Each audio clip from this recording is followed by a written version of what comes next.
It's about the restoration of our republic. We want to educate, encourage, enable the power. We stand for integrity, honesty, self-reliance, self-defense, and most importantly, no compromise on our foundational principles. This is America's Voice Now. Find America's Voice Now on Facebook and at americasvoicenow.org. Here's Michael Evans.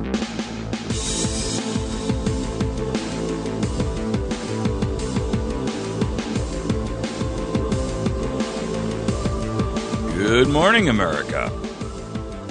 You're listening to America's Voice Now. My name is Michael Evans. I'm your host this morning. Appreciate you joining with us. You know, our goal at AVN is to try to drive grassroots effort and activity to bring our government back into some semblance of legitimate operation. We try to do that with the education and the motivation of grassroots groups and individuals to try to drive some level of accountability back into government. So we're going to talk about a number of areas today in which government is not accountable and attempt to educate you a little bit about what are some of the things that are happening around us. Part of understanding what is wrong with what the nation is or the direction that the nation is headed generally is that there are so many things that are hidden from the average American. You know, our press and our media are not informative. They're propagandists. They're apologists. They give you education, but in all the wrong directions. They don't truthfully tell you what the issues are. And even when they do, they very rarely talk about the aspects or the most critical aspects of what's happened. Case in point is the debt resolution that occurred the other day. Now, every news agency, every news organization, every television program, every pundit is talking about it. But what they're not talking about, what they're not telling you, what you'll hear nowhere in the mainstream media, is that the president now has the wherewithal and the ability, as a result of that deal, to determine what the new debt is going to be going forward, first and foremost. And secondly, the rules have changed. It is now Congress's responsibility to override the president on the debt ceiling. That has never happened before, folks. It's always the other way around. We now have the president making law that Congress has to override and veto in order to change. That is a complete usurpation and a complete flip of everything that the United States has ever stood for. The pyramid has gone a complete 180-degree turn.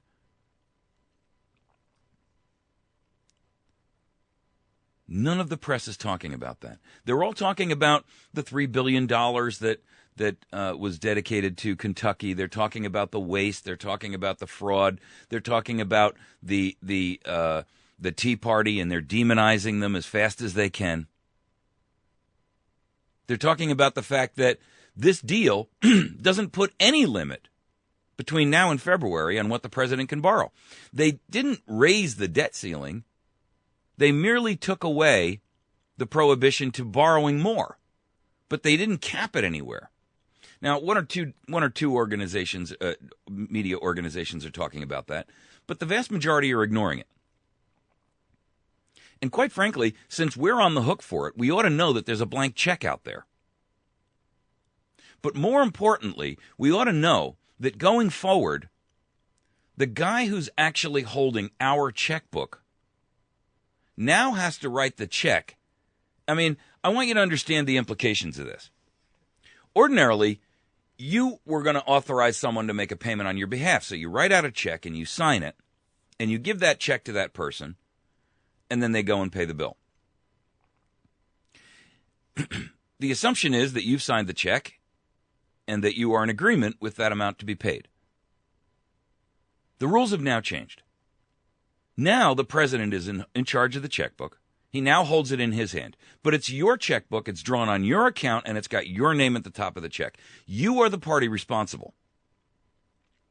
And so the president writes out a check for whatever amount he wants, deposits it in his own account, and it's now up to you to go to the bank and challenge that. That's a dangerous and scary change. And technically, there's nothing you can do to prohibit it.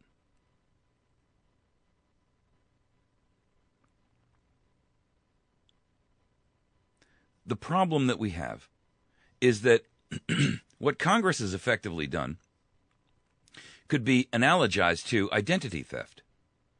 They're going out and borrowing money in our name.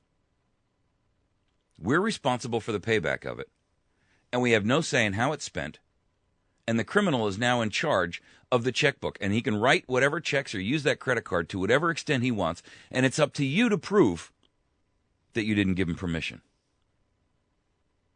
And with the current makeup of Congress, it will be almost impossible to get a 2/3 majority vote to override the president's spending, whatever it is he wants to spend.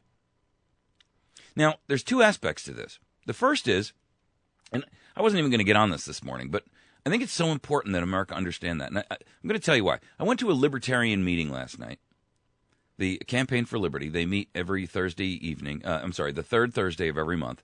And they meet at Chen's Garden in West Plains. And one of the things that I brought out at the meeting, and they asked me to step up and kind of give them an update on America's Voice Now and what we're doing. And one of the things that I brought out was the fact that under this new change, instead of Congress instead of the president asking Congress, instead of president asking Congress for a new amount of money he wants to borrow, and then Congress, haggling it back and forth and then settling on it and then submitting it as a bill, which is generally rubber stamped anyway. But they have at least the opportunity to say to the president, that's too much. You're asking us to borrow $1 trillion, and we can't approve that. We can only approve $700 billion, or whatever the number is. But now the rules have changed. The president writes the check, and it's up to Congress to go out and hurry up and catch that check before it's cashed and say, no. Now the president demands what he wants, and Congress has to override that demand by a 2/3 veto majority. Ladies and gentlemen, in this current political climate, we don't have a 2/3 majority in the House and in the Senate who will override the president. What that should be telling you is that there are no limits on how much money this man can spend between now and 2016. There are 3+ years left in this administration. The idea that Barack Obama, who has already given us almost double the entire national debt we had before he began, and we have literally given him an empty checkbook and said, go out and just let us know how much we owe at the end, is insane.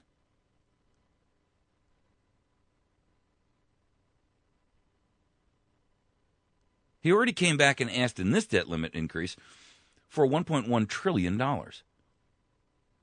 That would bring the amount of money that Barack Obama independently, directly by himself has borrowed up to a grand total of $8.8 trillion. Our entire national debt when he went into office was only $10 trillion. $10 trillion was bad enough. $18 trillion is insane. In a 5-year period? Collectively, President Obama has incurred more debt that the taxpayers in the United States are responsible for than all presidents combined, from George Washington all the way up to the final days of Bill Clinton.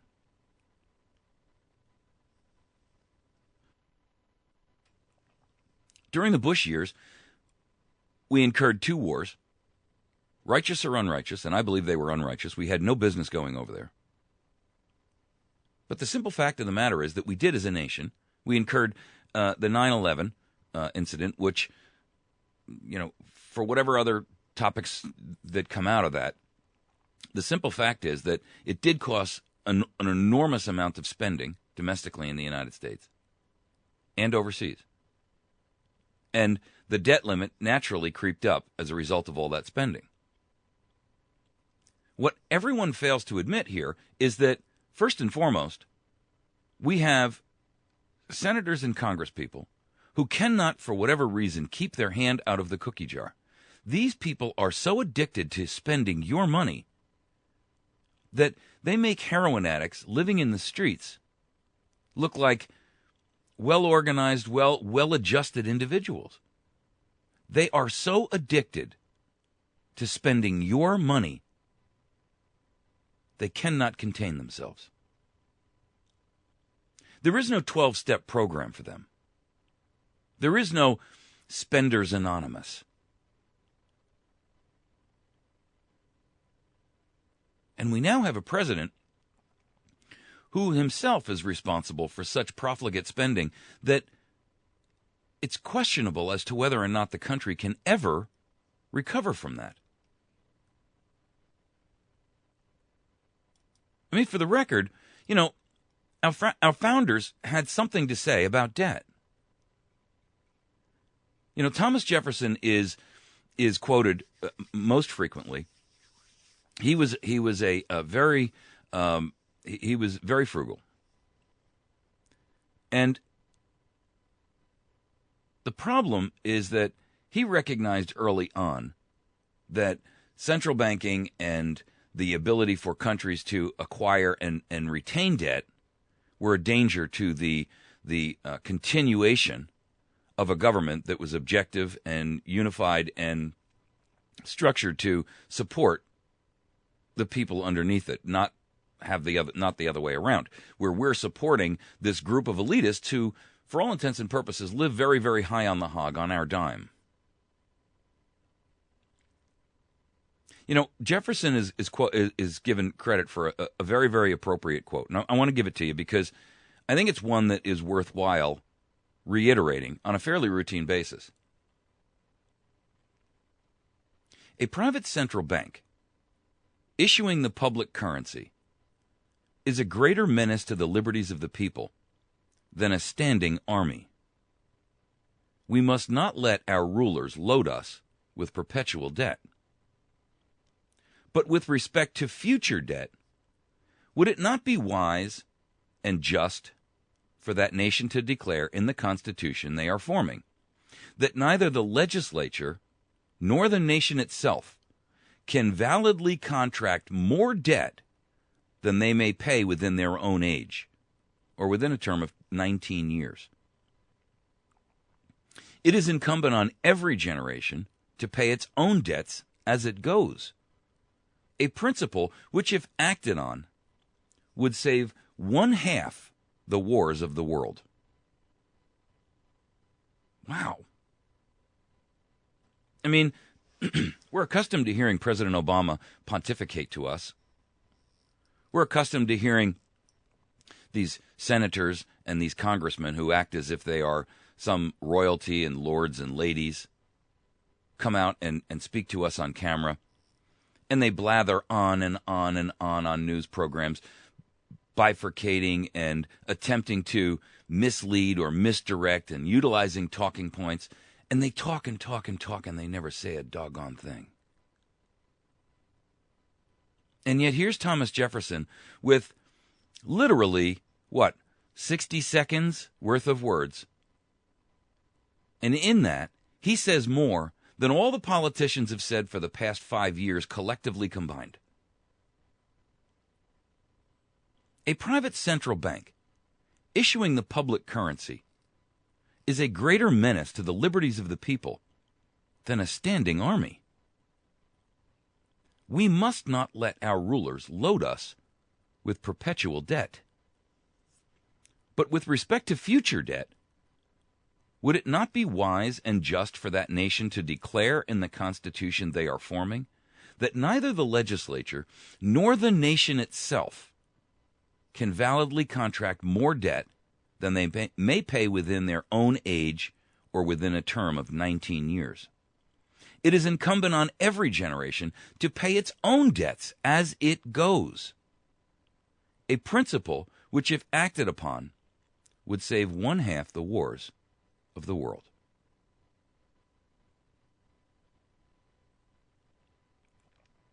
We do have a private central bank. That's the Federal Reserve System. They issue the public currency. They currently hold $3.5 trillion of our debt. They've manufactured the $3.5 trillion to buy that debt from nothing. They don't actually have any money. They just manufacture. They print it out of thin air. And worse yet, they are funded directly by IOUs from the federal government. So the IOUs from the federal government go to the Federal Reserve. The Federal Reserve prints up a bunch of money based on the IOUs and then uses that same money to buy back the debt. Ladies and gentlemen, how dangerous a principle is that? And in our case, the Federal Central Bank, the private central bank, the Federal Reserve System, is a great menace to the liberty of the people. Greater than even a standing army. They have ensconced us in debt that is so severe that it is hopeless that we could pay this off within a reasonable period of time. Certainly not within the 20 years or the 19 years that Thomas Jefferson vociferously and often quoted. Now, Jefferson used that term of 19 or 20 years because his anticipation was quite simple. By the time you are of appropriate age to reach the period where you can be elected into a position of government, in the case of the United States, you remember you have to be at least 35 years old to become the president, that your lifespan and your period of service could not probably exceed a 20-year window. In other words, that's your working period where you are a mature enough individual to be in government, and yet there's a certain specific time frame that in those days, individuals didn't live to 80 years old and 70 years old. They had a life cycle that was much shorter. And so the game plan was quite simply this. The average lifespan of an individual in government as an adult, a mature adult, would be about a 20-year window. And he was a strong proponent of reducing any national debt that was incurred to a period of 20 years, i.e. that which could be paid for in that generation. Now, with all due respect, our entire GDP, our gross domestic product, that is the sum total of all of the product, all of the money that is generated, all the money that's sold and spent, and all the money that is created as a result of commerce and production and industry and everything else. The sum total of all the money that is made, earned, if you will, by the entire nation collectively is only $16 trillion. And yet our debt now exceeds that. That's why you hear that comparison of so-and-so nation is at 110% or 105% or 106% or 80% of GDP. Economists roundly utilize the percentage of 100% to GDP as an unsustainable financial position. When you have reached 100% of GDP, you are past the tipping point. That's the way in which they view GDP. And this is a general rule of economy. It's not something that would be attributable only to one particular ideological bent or otherwise. This is just the nature of what that is. And to be honest with you, where we stand right now is we are in excess of 100% of GDP. So we already owe more than we can possibly hope to pay off in our entire lifetimes, not a 20-year window. And if you go to usdebtclock.org, there's a little button up in the right-hand corner that says the Debt Clock Time Machine. And if you jump forward to the page where it references estimates for 2017. Now, this would be the year after Obama leaves office. Here are the estimates, and they offer four different estimates.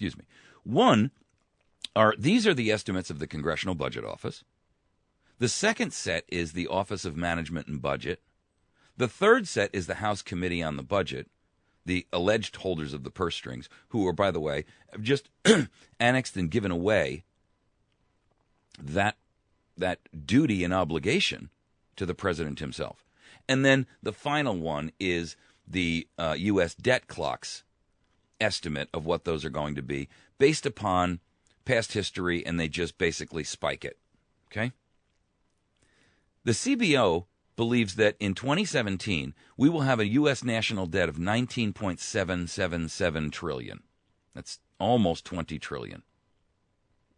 That the debt per citizen, not the debt per taxpayer, but the debt per citizen, will be $60,000. And we will have a deficit of $523 billion every year. Now, for the record, what's important about that is that because this is the Congressional Budget Office, this is probably the most positive spin that can come out of the estimates of what spending is going to be. Because the Congressional Budget Office is banking on, increased tax revenues and what have you, right?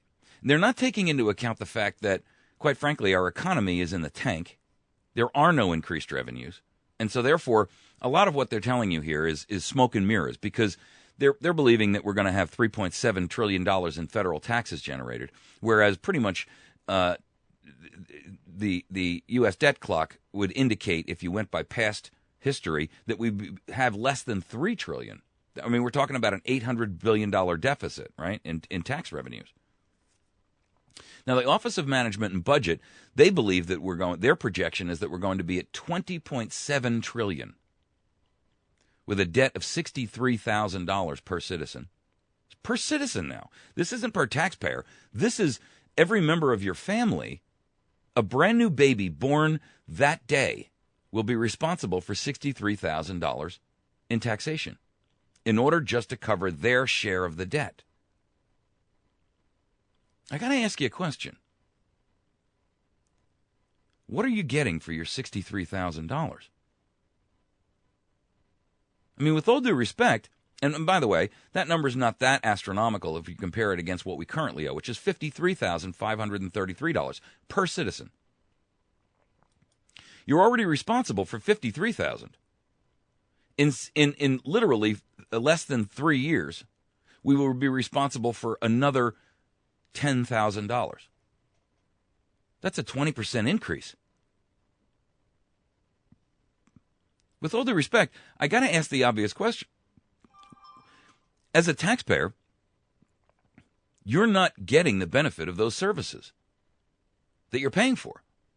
I mean, the guy who is sitting there on his couch eating potato chips, who's been unemployed for 3 years, and he's been on unemployment, and then he decides, well, I'll tell you what, I really don't want to go out and get a job. I've kind of accustomed myself and my family to this new lifestyle because this is the income we have, and we know that it's greatly reduced. We've already been bankrupted. We've lost everything, and, we have this old junk car we drive around now, but we don't owe any mortgages, and we don't, we're renters now. We're basically destitute. So instead of going back to work, because it's kind of comfortable to sit here on the couch and eat potato chips and play video games all day, I think I'm just going to go apply for disability. For those folks, hey, they're getting their $62,000 worth.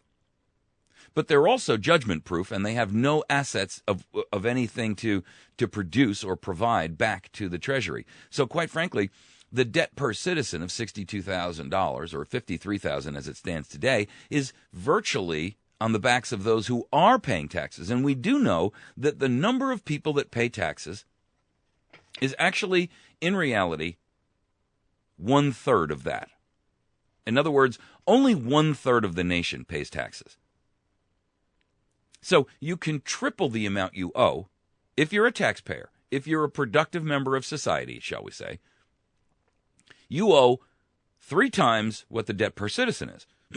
Remember, debt per citizen is including the elderly who are retired, the brand new babies who were born yesterday who won't start earning for another 18 years, and everyone else in between.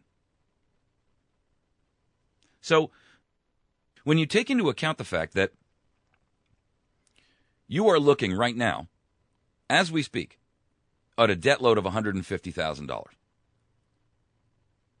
If you were to take the example that Mr. Jefferson gave us and say that you have to pay that debt off within a 20-year period, you can do the math. We're talking about you owing $150,000, and this is not. I mean, if you take $150,000 and you've got to pay it off in a 20-year period, where are you going to get up with that money? What is that, $9,000 per year? So in order to wipe out the national debt, every taxpayer would have to pay an additional, what would it be, $9,000 a year. I mean, that's not a reasonable assumption. Every taxpayer now, whether they are making, $50,000 a year or whether they're making $5 million a year, it would make no difference because it's an averaged amount.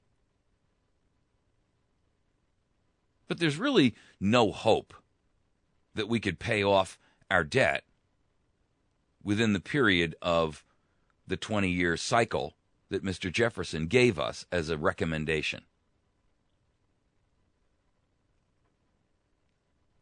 I'm not sure how we should look at this, other than the fact that what we do know is that we have completely and utterly failed our nation because we have allowed a private central bank to issue public currency. They have become, in fact, the greater menace to the liberty of the people than even a standing army. And we have allowed our rulers to load us with perpetual debt. In addition to that, with respect to that future debt, we have not declared constitutionally that we have to pay that debt off within a fixed term of 20 years, let's say. And we have failed in his encouragement to that every generation should have it incumbent upon them to pay their own debts within that 20-year period.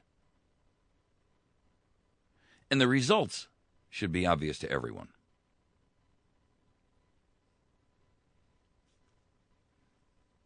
You've been listening to America's Voice Now. We're going to take a quick break. I didn't even mean to get onto this topic today. I was going to talk about forfeiture and the treason of how state and city and federal governments are forfeiting assets of citizens to fund themselves. In fact, I'm going to take that topic up in the next segment. So stick with us. It's a very interesting one, and it is one that America should be aware of because it is truly a dangerous policy that is being instituted across the nation. We'll be right back. You're listening to America's Voice Now. You can find us on the web by going to americasvoicenow.org. You can also find us on Facebook by going to facebook.com/America's Voice Now. And then you can also find us by going to our YouTube channel, and you can see these programs. Every program that we do is up there. There's 400 and some odd plus videos up there, and that is at youtube.com/America's Voice Now. Just stick with us. We're going to take a quick break. We'll return in a moment. If you're watching us live on our website, thank you for joining with us. As soon as I take a break and pause the video, you just have to wait a minute and then click the play button again. We'll be back on the air with you. All right, folks, we'll take a break. We'll be right back. Thank you.